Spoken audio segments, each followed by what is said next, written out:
ইন্নাল হামদুলিল্লাহ ওয়াসসালাতু ওয়াসসালামু আলা মান লা নাবিয়্যা বা'দা আম্মা বা'দ। সুপ্রিয় দর্শক শ্রোতা, ভাই বোন, কাছে দূরে যে যেখান থেকে দেখতেছেন সকলকে জানাই আন্তরিক মোবারকবাদ। প্রিয় দর্শক শ্রোতা, আজকে কথা বলবো ইয়াউমে আশুরা সম্পর্কে। শুরুতেই আমি বলে নেই, আল্লাহ সুবহানাহু ওয়া তাআলার দরবারে বছরে 12 মাসের 4টি মাস খুবই গুরুত্বপূর্ণ, পছন্দনীয়। তার ভিতরে একটি হচ্ছে জিলকদ, জিলহজ আর রমাদান, এবং এই যে মাসটি চলতেছে মুহররম, এই মাসটি।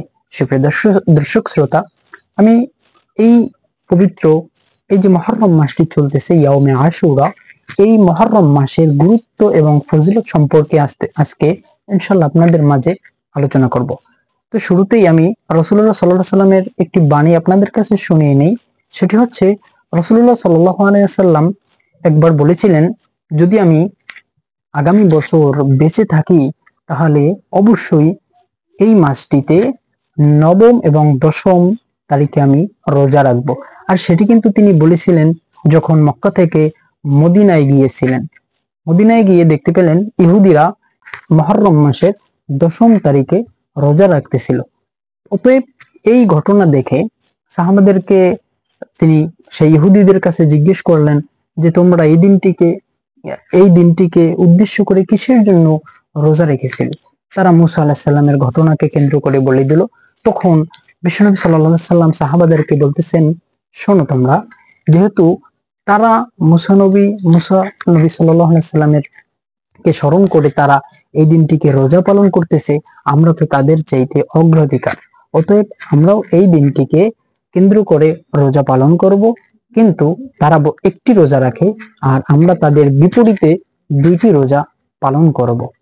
এই বলে তিনি সমস্ত সাহাবাদেরকে বলে দিলেন, যদি আমি আগামী বছর ইনশাআল্লাহ বেঁচে থাকি তাহলে আমি এই রোজা 2টা পালন করব। প্রিয় দর্শক শ্রোতা, এটি মূলত এই মুহররম মাসের যে রোজাকে আমরা মনে করি, এটি হচ্ছে সেই রোজার কাহিনী।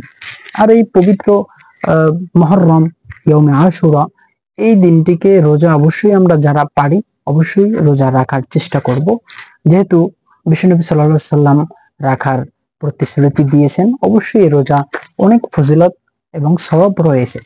যারা রোজাগুলি রাখতে চাই অবশ্যই তারা এই মুহররম মাসের 10 তারিখে রোজা রাখবো।